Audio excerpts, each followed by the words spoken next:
தீவிர குற்ற வழக்குகளில் கைதாகும் பிரதமர், அமைச்சர், மாநில முதல்வர் உள்ளிட்டோரை பதவி நீக்கம் செய்யும் மசோதா தொடர்பாக ஆய்வுக்குழு நியமிக்கப்பட்டிருக்கிறது. 30 நாட்களுக்கு மேல் சிறையில் இருந்தால் பதவி நீக்கம் செய்யும் அரசியலமைப்பு சட்ட திருத்த மசோதா இந்த மசோதாவினுடைய முக்கிய அம்சம்.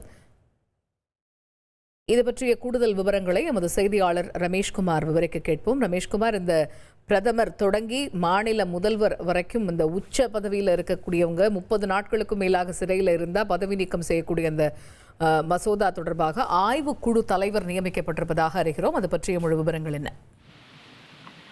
வணக்கம். 30 நாட்களுக்கு மேல் சிறையில் இருக்கும் பிரதமர், மத்திய அமைச்சர்கள், மாநில முதல்வர் மற்றும் மாநில அமைச்சர்களை பதவி நீக்க வகை செய்யும் வகையில் மத்திய அரசு கடந்த மழைக்கால கூட்டத்தொடரின் போது 130வது அரசியல் சாசன சட்ட திருத்த மசோதாவை கொண்டு வந்தது. இந்த மசோதாவிற்கு எதிர்க்கட்சிகள் கடும் எதிர்ப்பு தெரிவித்ததை தொடர்ந்து இது நாடாளுமன்ற கூட்டுக்குழுவின் பரிசீலனைக்காக அனுப்பப்பட்டுள்ளது.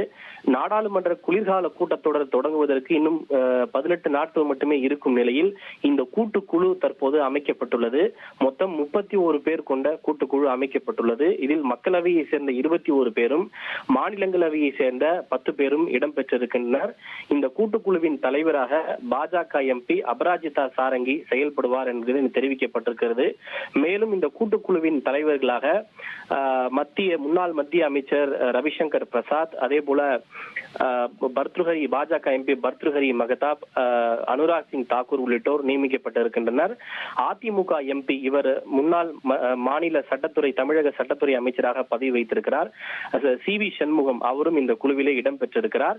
இந்த குழுவில் திமுகவை சார்ந்த எவரும் இடம்பெறவில்லை என்பது குறிப்பிடத்தக்கது.